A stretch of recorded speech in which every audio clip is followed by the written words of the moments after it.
Здравствуй, мой милый дружочек. Сегодня я расскажу сказку про крошечку-хаврошечку. Вы знаете, что есть на свете люди и хорошие, и похуже. Есть и такие, которые Бога не боятся, своего брата не стыдятся. К таким-то и попала крошечка-хаврошечка. Осталась она сироткой, взяли ее эти люди, выкормили и на свет Божий не пустили. Над работою каждый день заморили. Она и подает, и прибирает, и за всех, и за все отвечает. И было у хозяйки 3 дочери. Старшая звалась Одноглазка, средняя Двуглазка, а меньшая Триглазка. Но они только и знали у ворот сидеть, да на улицу глядеть. А крошечка-хаврошечка на них работала, их обшивала, для них и прила, и ткала, а слова доброго никогда не слыхала. Вот то-то и больно. Ткнуть да толкнуть есть кому, а приветить да приохотить нет никого.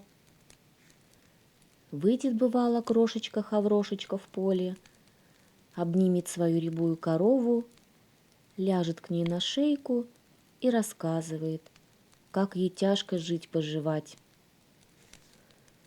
Коровушка-матушка, меня и бьют, и журят, хлеба не дают и плакать не велят. К завтраму дали 5 пудов напрясть, наткать, побелить и в трубы покатать. А коровушка ей в ответ: красно, девица, влезь ко мне в одно ушко, а в другое вылезь. Все будет сделано. Так и сбылось. Вылезет красная девица из ушка, все и готово, и наткано, и побелено, и покатано. Отнесет к мачехе, та поглядит, покряхтит, спрячет в сундук, а ей еще больше работы задаст. Хаврошечка опять придет к коровушке, в одно ушко влезет, в другое вылезет и готовенькое возьмет, принесет. Девица-старуха зовет Одноглазку: дочь моя хорошая, дочь моя пригожая, доглядись, кто сироте помогает, и ткет, и придет, и в трубы катает. Пошла с сиротой Одноглазка в лес, пошла с нею в поле, да забыла матушкино приказание, распеклась на солнышке, разлеглась на травушке, а Хаврошечка приговаривает: спи, глазок, спи, глазок. Глазок заснул, и пока Одноглазка спала, коровушка и наткала, и побелила. Ничего мачеха так и не дозналась, послала Двуглазку. Двуглазка тоже на солнышке распеклась, на травушке разлеглась, материно приказание забыла и глазки смежила. А Хаврошечка баюкает: спи, глазок, спи, другой. Коровушка наткала, побелила, в трубы покатала, а Двуглазка все еще спала. Старуха рассердилась, на 3-й день послала Триглазку, а сироте еще больше работы дала. А Триглазка, как ее старшие сестры, попрыгала и на травушку пала. Хаврошечка и поет: спи, глазок, спи, другой. А об 3-м-то забыла. 2 глазка заснули, а 3-й глядит и все видит, как красная девица в одно ушко влезла, в другое вылезла и готовые холсты подобрала. Все, что видела, все матери рассказала. Старуха обрадовалась, на другой же день пришла к мужу. Режь рябую корову. Ты что, жена, в уме ли? Корова молодая, хорошая. Режь, говорю. Ну, что делать?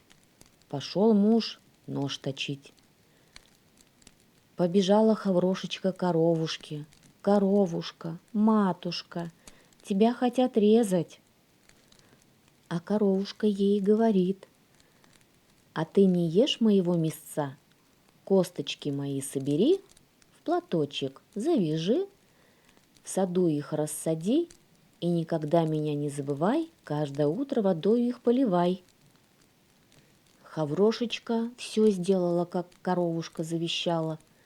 Голодом голодала, мясо ее в рот не брала, косточки каждый день в саду поливала. И выросла из них яблонька. Да какая! Яблочки на ней висят наливные, листвицы шумят золотые, веточки гнутся серебряные.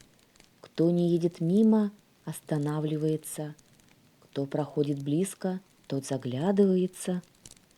Случилось раз, девушки гуляли по саду. На ту пору ехал по полю барин, богатый, кудреватый, молоденький. Увидел он яблочки и говорит девушкам: девицы-красавицы, которая из вас мне яблочко поднесет, та за меня замуж пойдет. И бросились три сестры одна перед другой к яблоньке. А яблочки-то висели низко, под руками были, а то вдруг поднялись высоко-высоко, далеко над головами стали. Сестры хотели их сбить, листья глаза засыпают. Хотели сорвать, сучья косы расплетают. Как ни бились, ни метались, ручки задрали, а достать не смогли. Подошла Хаврошечка, и веточки преклонились, яблочки опустились. Вот барин на ней и женился, и стала она в добре поживать, лихо не знавать. Сказка «Дюймовочка». Жила-была женщина. Ей очень хотелось иметь ребенка, так где ж его взять? И вот она отправилась к одной старой колдунье и говорит ей: мне так хочется иметь ребеночка. Не скажешь, где мне его достать? Отчего же, сказала колдунья. Вот тебе ячменное зернышко, посади его в цветочный горшок, увидишь, что будет. Спасибо тебе, сказала женщина и пошла домой. Посадила ячменное зернышко в цветочный горшок, и вдруг из него вырос большой чудесный цветок, вроде тюльпана. Тут цветок распустился, и женщина увидела, что внутри сидит маленькая крошечная девочка. Она была такая маленькая, ростом с дюйм, и она назвала ее Дюймовочка. Из скорлупки грецкого ореха женщина сделала для Дюймовочки колыбельку. Голубые фиалки были матрасом, а лепесток розы – одеяльцем. В этой колыбельке Дюймовочка спала ночью, а днем она играла на столе. Женщина поставила на стол тарелку с водой, а у самого края плавал большой лепесток тюльпана. На нем Дюймовочка могла переправляться с одной стороны тарелки на другую. Все это было прелесть как мило. Дюймовочка умела и петь. И такого красивого голоска никто еще не слыхивал. Как-то ночью, когда Дюймовочка спала в своей колыбельке, через окно пролезла большущая жаба, мокрая и безобразная. Она спрыгнула на стол, посмотрела на Дюймовочку и говорит: вот и жена моему сынку. Взяла ореховую скорлупку и выпрыгнула через окно в сад. Там протекала большая широкая река. У самого берега было топко и вязко. Здесь-то в тине и жила жаба с сыном. А какой он был гадкий, противный, точь-в-точь, как мамаша. «Ква! Ква!» — сказал сынок, когда увидел прелестную крошку в ореховой скорлупке. «Тише ты!» — сказала старуха-жаба, «а то проснется и убежит. Посадим-ка ее на широкий лист кувшинки посередине реки. Оттуда она не сбежит». В реке росло множество кувшинок. Их широкие зеленые листья плавали по поверхности воды. Самый большой лист был дальше всего от берега. К этому-то листу и подплыла жаба и поставила туда ореховую скорлупку с дюймовочкой. Бедная крошка проснулась рано утром, увидала, куда она попала, и горько заплакала. Со всех сторон была вода, и ей никак нельзя было перебраться на сушу. Тут подплыла старая жаба со своим сынком и говорит: «Вот мой сын, твой будущий муж. Вы славно заживете с ним у нас в тине». «Ква, ква!» — только и сказал ее сынок. А старуха-жаба и продолжала: «Сейчас мы возьмем твою кроватку и отнесем ее в новую спальню, а потом и за тобой вернемся». А дюймовочка осталась одна-одинешенька на зеленом листе и горько-горько плакала. Ей вовсе не хотелось жить у гадкой жабы и выйти замуж за ее противного сына. Маленькие рыбки, которые плавали под водой, видели жабу с сынком и слышали, что она говорила. Они высунули свои головки из воды, чтобы посмотреть на крошку-невесту. А когда увидели ее, им стало ее ужасно жалко, что такой миленькой девочке придется жить у старой жабы в тине. Не бывать же этому. Рыбки столпились внизу у стебля, на котором держался лист, и живо перегрызли его своими зубами. Листок с девочкой поплыл по течению все дальше и дальше. Теперь уж жаба ни за что не догонит крошку. Красивый белый мотылек все время порхал вокруг нее и, наконец, уселся на листок. Уж очень ему понравилась дюймовочка. А дюймовочка сняла с себя пояс, одним концом обвязала мотылька, а другой привязала к своему листку, и листок поплыл еще быстрее. Мимо летел майский жук, увидел девочку, обхватил ее за тонкую талию лапкой и унес на дерево. А зеленый листок поплыл дальше, а с ним и мотылек. Он ведь был привязан и не мог освободиться. Ах, как перепугалась бедняжка, когда жук схватил ее и полетел с ней на дерево. Но особенно жаль ей было хорошенького мотылька. Жук уселся с крошкой на самый большой зеленый лист, покормил ее сладким цветочным соком и сказал, что она прелесть какая хорошенькая, хоть и совсем не похожа на майского жука. Потом к ним пришли с визитом другие майские жуки, которые жили на том же дереве.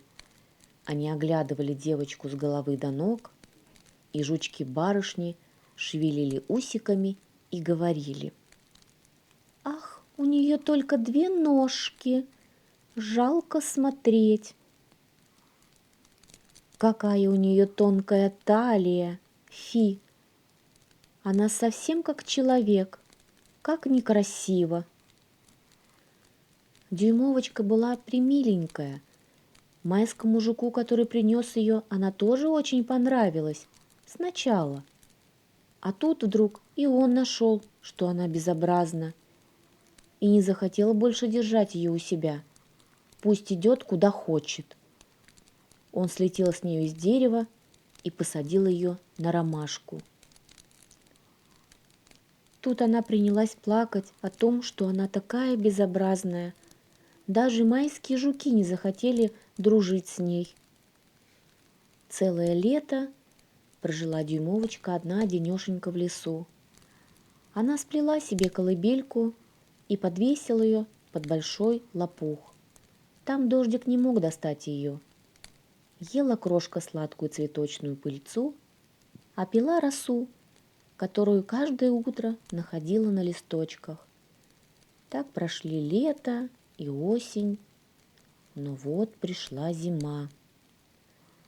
Все птички разлетелись, кусты и цветы увяли, большой лопух, под которым жила дюймовочка, пожелтел, засох и свернулся в трубочку.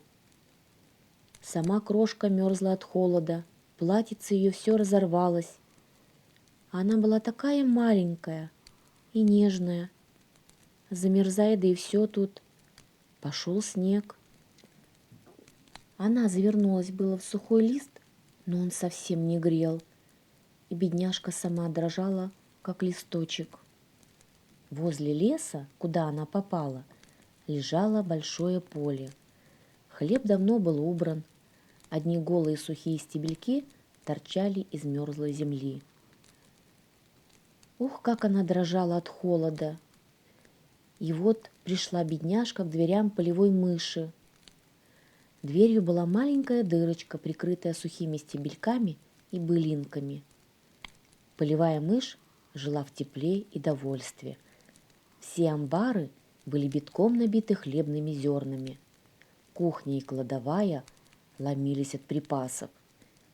Дюймовочка стала у порога и попросила подать ей кусочек ячменного зернышка. Она 2 дня ничего не ела. «Ах ты, бедняжка!» — сказала полевая мышь.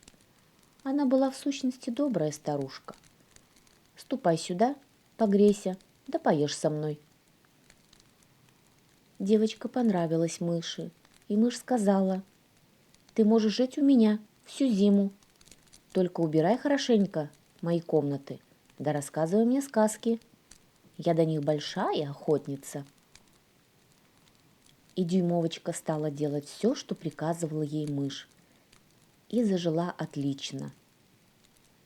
«Скоро, пожалуй, у нас будут гости», — сказала полевая мышь. «Мой сосед обычно навещает меня раз в неделю. Он живет еще куда лучше меня. У него огромные залы, а ходит он в чудесной бархатной шубке. Вот если б тебе удалось выйти за него замуж, ты бы зажила на славу. Беда только, что он слеп и не может видеть тебя. Но ты расскажи ему самые лучшие сказки, какие только знаешь». Но девочке совершенно не хотелось выходить замуж за соседа, ведь это был крот, и в скорости он и в самом деле пришел в гости. Крот был очень богат и учен, но он совсем не любил ни солнца, ни прекрасных цветов и отзывался о них очень дурно. Он ведь никогда их не видел. Девочка спела ему 2 песни, и крот прямо-таки влюбился в нее. Но он не сказал ни слова. Он был такой степенный и солидный господин. На следующий день, когда Димовочка вышла на улицу, она увидела ласточку. Бедняжка, она лежала в снегу, она совсем замерзла. Дюймовочка сплела из сухих былинок большой славный ковер и завернула в него птичку. Потом отыскала у полевой мыши пуху и обложила им всю ласточку, чтобы ей было теплее. На следующий день Дюймовочка опять потихоньку пробралась к ласточке. Птичка совсем уже согрелась, но была еще очень слаба и еле-еле открыла глаза, чтобы посмотреть на девочку. «Благодарю тебя, милая крошка», — сказала больная ласточка. Я так славно согрелась, скоро я совсем поправлюсь и опять полечу на солнце. Ах, сказала девочка, теперь так холодно, снег идет. Останься лучше в своей теплой постельке, а я буду ухаживать за тобой. Дюймовочка принесла птичке воды в цветочном лепестке. Ласточка попила и рассказала девочке, как поранила себе крыло о терновый куст и поэтому не смогла улететь вместе с другими ласточками в теплые края, как упала на землю, и больше она уже ничего не помнила. Всю зиму пролежала тут ласточка, Дюймовочка ухаживала за ней. Ни крот, ни полевая мышь ничего не знали об этом. Они ведь совсем не любили птичек. Когда настала весна и пригрело солнышко, ласточка собралась улетать, но спросила у девочки, не хочет ли она отправиться вместе с ней. Пусть она садится к ней на спину, и они полетят в зеленый лес. Но Дюймовочка не захотела бросить полевую мышь. Она ведь знала, что старушка очень огорчится.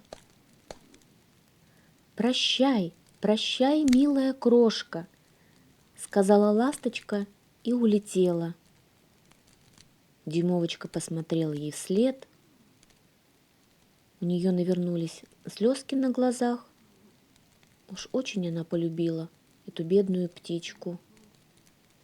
Когда она вернулась, полевая мышь сказала ей, что ей нужно готовить себе приданное. Оказалось, что крот-сосед посватался к ней. «Надо, чтобы у тебя всего было вдоволь, а там выйдешь замуж за крота и подавно ни в чем нуждаться не будешь». И девочке пришлось прясть по целым дням. А старуха-мышь наняла 4 пауков для тканья, и они работали день и ночь. Каждый вечер кот приходил к полевой мыши в гости и все только и болтал о том, что вот скоро лету будет конец, солнце перестанет так палить землю, а то она совсем уже как камень стала, и тогда они сыграют свадьбу. Но девочка была совсем не рада, ей не нравился скучный крот. Каждое утро на восходе солнышка и каждый вечер на закате Дюймовочка выходила на порог мышиной норки.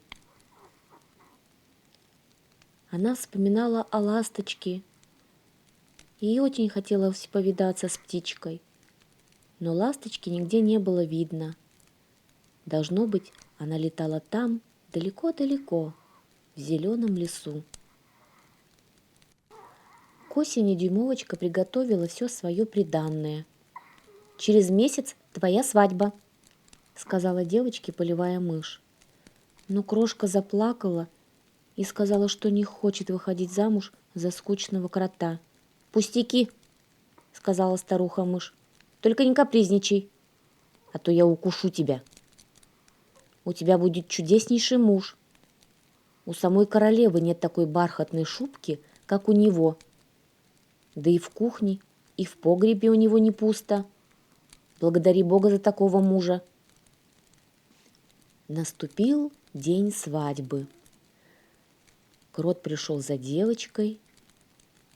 Теперь ей приходилось идти за ним в его нору и жить там, глубоко-глубоко под землей, и никогда не выходить на солнце. Крот ведь его терпеть не мог. А бедной крошке было так тяжело навсегда распроститься с красным солнышком. У полевой мыши она все-таки могла хоть изредка любоваться на него. И девочка вышла взглянуть на солнце в последний раз. Хлеб был уже собран с поля, и из земли опять торчали одни голые засохшие стебли. Девочка отошла подальше от дверей и протянула к солнцу руки. «Прощай, прощай, ясное солнышко!» «Здравствуй, милая девочка!» раздалось над ее головой. Девочка подняла глаза и увидела ласточку, которая пролетала мимо.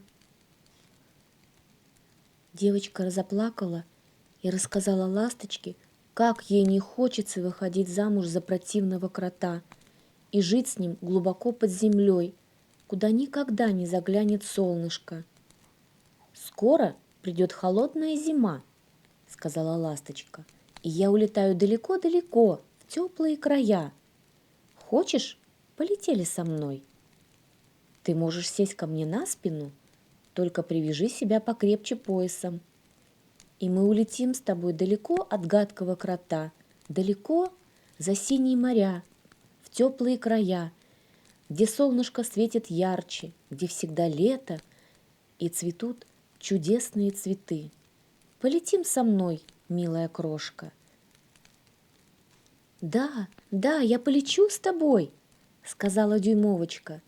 Села птичке на спину, крепко привязала себя поясом к самому большому перу. Ласточка взвилась стрелой и полетела над темными лесами, над синими морями и высокими горами, покрытыми снегом. Но вот и теплые края. Тут солнце сияло уже гораздо ярче, а на изгороди рос зеленый и черный виноград. В лесах зрели лимоны и апельсины, пахло миртом и душистой мятой. Но ласточка летела все дальше и дальше. На берегу красивого голубого озера, посреди зеленых кудрявых деревьев, стоял старинный белый мраморный дворец. Виноградные лозы обвили его высокие колонны, а наверху, под самой крышей, лепились ласточкины гнезда. В одном из них и жила ласточка. «Вот мой дом», — сказала ласточка, «а ты выбери самый красивый цветок, и мы чудесно заживем». Дюймовочка выбрала самый красивый цветок, и ласточка опустила ее на него. Из соседнего цветочка выглянул маленький человечек. Он был ростом, как дюймовочка. Это был эльф. Он был очень красивый, а на голове у него была золотая корона.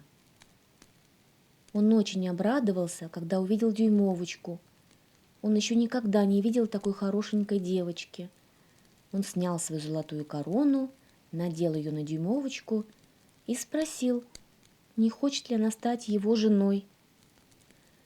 Девочка согласилась. Тогда из каждого цветка вылетели эльфы, такие хорошенькие, что просто прелесть.